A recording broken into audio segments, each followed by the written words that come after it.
Дух, душа и тело. Так, понятно нам, нет? Дух, душа и тело. Дух спасен, но дух ничего не может делать, чтобы повлиять на физического человека, на жизнь человека физически, без помощи души. Вот поэтому, когда Господь дунул человека, человек стал душой живою. Без души нету жизни. Хотя жизнь уже есть там, но без души бесполезно жить. Что такое жизнь духом, но без души? Это то же самое, что реанимация, больница. Человек, у него жизнь еще осталась, он живой, его дух работает, люди о нем знают, что он живет, поэтому они его не хоронят.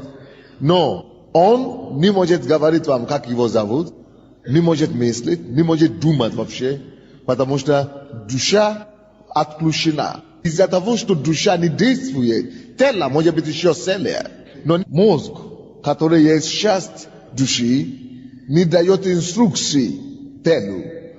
Тело может действовать и двигаться только по инструкции души, мозга, тела, разума. Поэтому разум очень важен. Но когда мы приходим к Богу с вами, такая картина мы обнаруживаем. Человек уже спасен духом, и мы стараемся развивать дух, и стараемся что-то делать, выйти на встречу с Богом. Но мы не можем, даже если наш дух общается с Духом Божьим здесь, Духом Святым, если душа не примет эти сигналы от Духа, ты не поймешь, что идет. Вообще, сейчас у вас что-то творится внутри Духа, Дух что-то делает в вашем Духе, но вы это не знаете. Пока разумение не придет к вам из души. Поэтому, когда мы приходим к Богу, служим Богу, поклоняемся Богу, и это классно, и не развиваем душу, это то же самое, что мы превращаем себя в состояние реанимационного. Не физической реанимации, а духовной реанимации. Реанимация физического состояния реанимации. То же самое духовное. Дух-то жив еще. Дух живой, тоже в церкви мы. Но мы не развиваем свой разум, поэтому мы и не можем повлиять на общество без развитая душа, без развитый разум, чтобы мы могли повлиять на общество. Поэтому хотя духовно, духе, Бог поставил нас царями и священниками, чтобы мы господствовали. Но господствовать не сможем, пока душа не будет развита до такой степени, чтобы она была насыщена мудростью. Мудрость – это сфера жизни больше всего душа. Хотя мудрость сама духовная может и прийти в дух человека, но она не может быть реализована. Если сигнал это не примет и не подхватит душа, разум. Через развитие разума мы осуществляем и исполняем и доходим до мудрости. И только когда эта душа будет развита, тогда мое тело физически, как вы уже меня видите, я могу состояться в обществе. Потому что душа развита, и как духовный человек я развит также. Потому что я развиваю мои отношения духовно с Богом, молитвы, в общении с Духом Святым, я развивал себя, духовно я развит, я прославляю Бога, я молюсь, я читаю Библию, я принимаю информацию духовно, я обогатый духовный. Но ваше духовное богатство никогда не выйдет наружу без грамотности и без развития души. Потому что все равно, все то информация, которую ваш дух поступает, должен поступить ваш разум, ваш ум, ваш мозг для анализа, чтобы дошло до вас, чтобы вы поняли. Когда вы получаете откровение из Слова Божьего, вы читали Слово, и вдруг что-то открылось вам, я понял.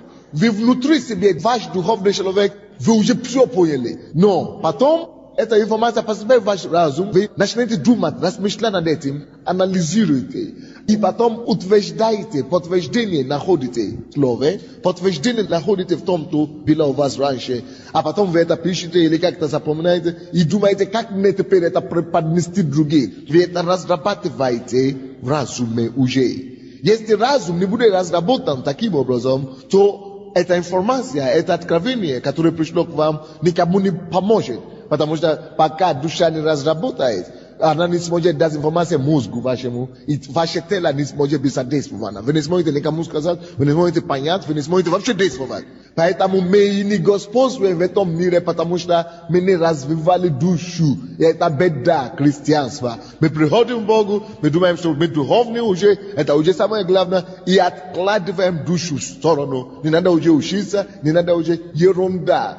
У тебя призвание в духе, да. У тебя призвание заложено в твоем духе, да. Но как оно выйдет наружу в миру, которому ты должен служить, которого ты должен спасать? Если душа, которая дана тебе от Бога, душа должна протянуть руку в духа, к Богу, взять эту информацию, анализировать самому, понять это дело, утвердиться в этой истине, верой утвердиться в это, а потом выпустить это через тело уже на мир. Вот почему даже Иисус Христос, который не был грешным, тем более нам, которые грешные. Иисус Христос, который не был грешным, когда Он родился, Он и то понял, что Он Сын Божий всего лишь в духе. Нужно Ему развивать своя душа, свой разум. Если бы Иисус не развивал свой разум, Он бы не мог служить миру, хотя Он и совершенный внутри. Потому что без души Он никак не сможет передать информации или влиять, или знания. Он должен наполнить. Он родился с чистым внутри. Но в голове душа пустой. Надо заполнить. В отличие от нас, у Иисуса не было мусора греха. Он набрал правильные вещи, потому что он не был грешный. Но нам еще двойная задача. Мы возрождены в духе, но мусора души, которые мы набрали, всякой информации, гадости, надо двойное слово принимать, двойное общение с Богом, чтобы выбросить, загладить все это противобожие информации, которая у нас была до того, чтобы мы могли теперь думали в том же линии, как Бог думает, чтобы мы могли теперь уже мыслить, как сам Бог, и как сам Бог уже идти, установить Его царство, господствовать в том или ином направлении, куда Он нас призвал идти господствовать. Давайте мы это увидим на практике в жизни Иисуса. Евангелие от Луки, 2 глава, 47 стих. Все слушавшие Его дивились разуму и ответам Его. Чему они дивились, друзья? Разуму. У Иисуса был развитый разум. И у Него был развитый разум не потому, что Он родился таким, а наоборот, у Него был развитый разум не потому, что Бог его так возлюбил, что Он дал ему разум. Нет, у Него был развитый разум не потому, что Он родился так, а потому, что Он занимался самим собою. Он занимался развитием этого разума. Поэтому он и мог, потому что развитый разум, он и мог дать ответы. И дивились не только развитому разуму, и ответам написано его. Разум позволяет ему ответить. Разуму позволяет ему быть ответом для мира. Каждый из нас поставлены родились в этот мир, чтобы быть ответом на кое-какой проблем. Удивились разуму и ответам его. Если у тебя будет разум развит, тогда у тебя будут ответы для той проблемы, которые тебе рожден. Если у тебя будет разум развит, тогда ты сможешь быть тем ответом, и люди все также удивятся ответам, которые выйдут из твоих уст. Поверьте мне на слово, мы все родились в этот мир не просто так. Мы все были спасены Богом, потому что Бог уже увидел нашего кустарника. То какой ответ мы будем для мира? Он уже увидел готовый кустарник наш. Он уже видел, что наша жизнь уже готова, что мы исполняем определенный роль. Мы исполняем определенное призвание и приносим определенные ответы определенным людям. Однако, мы это пока не видим. Кустарник, которого еще не было. Помните? Это как наша жизнь, наше призвание. Кустарник, которого еще не было.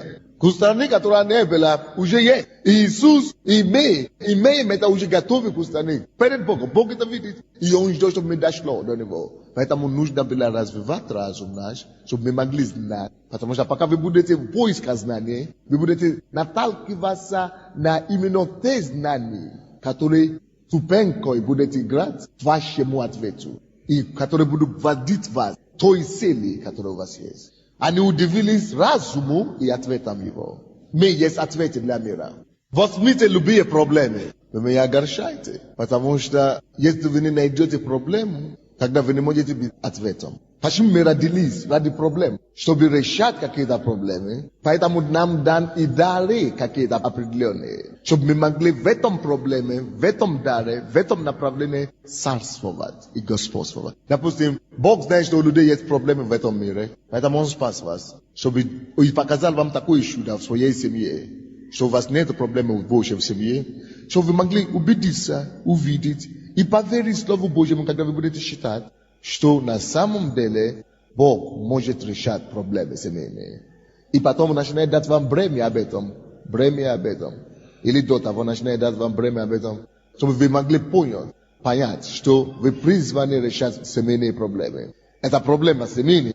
Ты можешь либо сидеть и плакать, что у тебя семейная проблема, или, сколько проблем в нашем обществе, семьи расходятся и так далее. А Бог говорит, что вы верующие, я вас нашел и поставил ответами. Но вы не поняли этого. Вы есть ответ к чему-то для кого-то. В основном проблема депрессии. Вы знаете, что в каждом обществе 30% населения страдает от депрессии? Это факт. 30% людей страдают от депрессии. Допустим, Бог вас привел в церковь, и вы имели бремя заниматься с такими людьми. Допустим, психолог, который пришел к Богу. Допустим, он пришел к Богу, но бегает с флагами здесь, прославляя Бога, класс, развивая своего духа. Вот он ходит в таких костюмах. В то время, когда Бог твой кустарник видит, что ты должен быть такой же солидный, как эти ребята. Потому что через 10 лет или через 5 лет я вижу тебя директором вообще института. Психологической консультации, восстановления людей. А ты тут мучаешь, сидишь на зарплате. Потому что ты пришел к Богу и не понял. Молиться Богу. Ну зачем не молиться-то? Зачем Богу только молиться и заниматься духовностью? Разве ты не понял? Бытие, 1 глава, 26 стих. Создадим мужчину и женщину по образу нашему, человека по образу нашему, чтобы господствовали где-то. Ты психолог, я тебе воспитал, дал тебе эту профессию, позволил тебе учиться, дал тебе опыт. И ты идешь, верующий человек, работаешь в институте или в психиатрической больнице, или где ты работаешь. Преподаешь, а тебе я спас, тренировал таким же образом. Ты получаешь зарплату, а я же вижу тебя, что я тебя подготовил. Ты же видишь, что этот институт или эта больница приводит людей, чтобы освободиться от депрессии. Колят их. Ты ничего не решаешь. Но ты же знаешь, что я Бог единственный. Ты же знаешь, что я всемогущий. Ты знаешь, что я могу людям помочь. Даже без этих уколов, без этих больниц. Но, потому что общество не примет тебя. Поэтому я тебе позволю закончить институт. Поэтому я тебе позволю иметь такой духовный кладезь, чтобы ты знал все источники Божьи, как освободить людей от депрессии. Ты сам можешь быть в депрессии, плохое настроение. Ты видишь людей, кого Бог спасает, как люди радуются в церкви. Зачем я тебя спас? Зачем я тебе позволил этот институт закончить? Чтобы ты мог выйти и господствовать в этом направлении. А как это делать? Очень просто. Ты специалист, дипломированный. Да. Ты чувствуешь, что Бог тебе эту профессию дал или нет? Потому что есть другие, которые наоборот, в миру просто ходили по мукам, просто набирали какую-то профессию, которая не связана вообще с их призванием. Но ты чувствуешь, что это от Бога, у тебя такая профессия. Потому что вообще-то психологов вообще-то профессиональные и дипломированные мало в обществе нашем здесь. А Бог тебе из этих мало дал. И дал то, что мир никогда не может иметь. То, что все докторов наук никогда не могут иметь. Он дал тебе пережить покаяние в возрождении. У него диплом есть. Он знает, что Бог может сделать чудо и освободить людей от депрессии. Я бы на его месте основал бы центр по избавлению от депрессии, эмоциональной и стрессовой ситуации. И занимался бы учебой. Помните, они удивились разуму его и ответом его. Вы должны четко себе представить. Бог предназначил нас быть ответом. Но этот ответ я не смогу приложить никому, пока разум не будет развит. А я точно знаю, что я больше помогу людям. Я знаю ответ. Я поставлен ответом, чтобы как-то существовать, помочь людям. Бог поставил нас Kravene Beata Glava Desatesti. Чтобы мы сасвовали, он говорит, он искупил их, чтобы сасвовать на земле. Если он психолог, он не будет сасвовать как строитель. Если это Бог ему дал такое. Если он психолог, он будет сасвовать в своем призвании, в своем направлении призвания. Поэтому что ему надо делать? Ему надо было идти изучать все способы, как можно зарегистрировать институт. Все способы, что нужно, как получить лицензию на практике, сертификат на деятельности. Ему надо было исследовать и изучать все вопросы, как разрешать проблемы людей. Когда люди будут поступать, что я им предложу? Ответом. Изучать вопросы кадров. Каких людей я могу набрать? Конечно, ясно, что верующие. Люди, которые могут привести людей к покаянию сразу. Изучать вопрос о том, как организовать. Это все писать и применять к себе, к твоему призванию.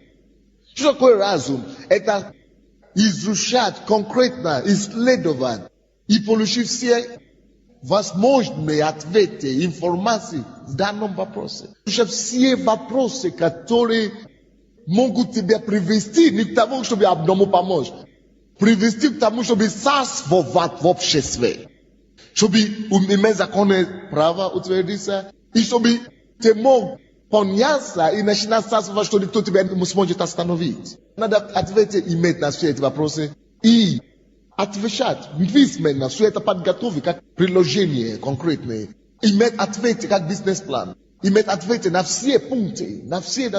А как я могу привлекать самых первых пациентов? Как я могу расширить это? Сколько нужно платить, сколько налогов, сколько юридических вопросов? Как я могу перейти от уровня просто создания до уровня расширения? Надо видеть, но если ты не увидишь, ты никогда не реализуешь. Нету разумения, значит видеть. Мудрость значит видеть. Иисус родился быть ответом для мира, но если бы Иисус не приобрел разум, он бы не стал ответом для мира. Вот, чтобы это стало яснее.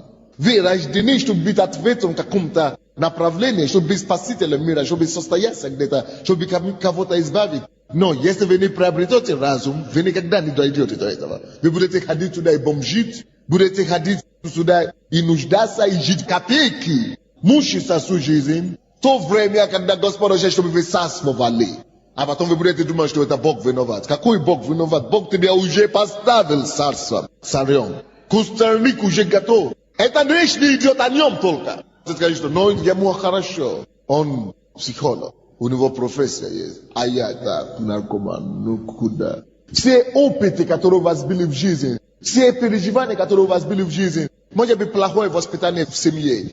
Это то, чтобы Бог этим самым вооружает вас, чтобы потом этим самым в этом же направлении быть ответом и решением для людей, которые в этом сейчас в настоящее время мучаются в этом. Вот почему Бог освободил тебя от этого, чтобы ты потом мог быть ответом для кого-то. Если ты имел плохие воспитания детей, теперь начни центр, консультация, где люди могут обучаться, как правильно воспитывать детей, или начни служение для людей или детей, которые имели родители плохие, над которыми надругали родители. Имей служение для этого. Сколько таких детей мучаются, становятся бандитами из-за этого, и нет ни одного служения в городе, который бы служил для них. Многие из них, они уже богатые, они уже расстали, но они еще мучаются с болями, которые они были в детстве. Но кому создать, никому не приходит в голову, что это проблема есть. Давайте создадим, будем служить таких людей. Призвание у вас вот столько. Те опыты жизни, которые у вас когда-то есть, они теперь могут стать товаром и богатством для всех людей. Это можно делать бесплатно в церкви. Но лучше всего это все поставить для мира. А если для мира вы сделаете бесплатно, они вообще на вас не будут смотреть, потому что я буду говорить, что вы хотите заменить их. Поэтому за деньги, за платье, тем более престижное оно станет. Все миллионеры, они стали таковыми, потому что они видели проблему. Они предлагали решение, ответ на эти проблемы. И За оплату стали состоятельными. Но мы сами принимаем и предлагаем ответы, которые точно на 100% принесет ответ. Потому что Бог за нас. Мы не просто полагаемся на медикаментозы или на советы наши. Мы знаем, что Бог все равно точно поможет. Мы действительно реальные ответы. Причем мы еще этих людей спасем для Господа. Приведем Богу. Они еще на Царство Божье придет. Мы будем воевать. Буду воевать с незнанием, пока вы не будете четкими полностью. Итак, Иисус, Он есть ответ. Был уготовлен с Бога, а мы с неба. Но я вам скажу, таким же образом, как Иисус был уготовлен с неба, так и вы уготовлены с неба. Но Он пришел на землю, и Бог говорит нам, что люди удивлялись, они видели две вещи в Нем. Они видели развитый разум, и они видели ответ, который Он предлагал. Ты не можешь предлагать ответ, если ты сам не знаешь. А как ты будешь знать? Надо изучать этот вопрос. Хочу вам доказать, что Иисус действительно занимался учебой. Евангелие от Луки, 2 глава, что Иисус занимался учебой на самом деле. 52 стих. 52 стих. Иисус же преуспевал. Оказывается, что Иисус не только рос, возрастал физически, Он занимался мудростью, то, чем мы сейчас с вами занимаемся. Он этим занимался специально. Он гнался за мудрость. Он возрастал, написано. Иисус преуспевал при мудрости и возрасте. Возрасте говорится о физическом теле. Возраст, тело, в мудрости, возрасте и в любви у Бога и людей. Любовь – это как дух. Дух, ты можешь любить духом. Бог есть любовь. Бог есть дух. Бог есть любовь. Бог есть дух. Духе. Иисус возрастал в 3 направлениях. При мудрости написано на первом месте. Потом укреплялся еще в теле, возрасте и в духе. Он возрастал, преуспевал мудрости. А как мудрость приходит? Через познание и разумение. Душа. Иисус, дух его, возрастал в любви к Богу. Дух просветает, потому что он общался с Богом, он молился, он читал слово, дух просветал. Но кроме того, он еще и занимался мудростью, возрастал познание. Откуда мы это знаем? Очень просто, потому что 47 стих, люди задавали ему вопросы, ученые в храме, когда он с родителями пошел туда, когда он затерялся. Почему он затерялся? Потому что родители его спешили домой, а он так жаждал знания, так жаждал разумения мудрости, что написано, что он пошел и сел перед книжниками и фарисеями и слушал им и задавал им вопросы. Изучал все то, что мог. Это помимо того, что он делал сам самостоятельно, он еще пошел к людям, приобретал разумение. Вот почему его дух возрастал в результате мудрости. И, конечно, тело физически возрастал, потому что он кушал. Так что не надо говорить, что не надо кушать тоже, чтобы тело возрастало. Вы убеждены сейчас, что Иисус занимался собой. Потому что если бы он этим не занимался, он бы не мог быть ответом на вопросы того общества, которое окружало его. Поэтому, чтобы быть успехом в этой жизни, вообще нужно заниматься развитием души. Потому что душа не спасена, она не возрождена. И чтобы она могла схватить духа, она должна быть грамотна, она должна быть в состоянии это передать. Откройте, пожалуйста, Иисус Навин. Иисус Навин, 1 глава, 8 стих. Да не отходит сия книга закона от уст твоих, но поучайся в ней день и ночь, дабы в точности исполнять все, что в ней написано. Когда ты будешь успешен, тогда ты будешь успешен во всех путях твоих и будешь поступать благоразумно. Видите, здесь Бог заинтересован, чтобы мы были успешными. Но чтобы быть успешными, надо заниматься день и ночь. Но здесь это проповеднику говорится. Это к Божьему лидеру говорится. Но, допустим, если ты призван быть врачом, и ты будешь только Библию одну читать, вообще тебе диплом, во-первых, никто не даст. Это пример. Кто-то из нас занимается чисто духовной работой, но кто-то должен быть священником. Не только священником быть, но священником и царем, потому что вы живете в обществе. Поэтому в направлении того призвания, которое у вас есть, таким же образом надо заниматься день и ночь, чтобы там стать царствовать на самом деле. Да не отходит книга от тебя. Из уст твоих. Поучайся в день и ночь.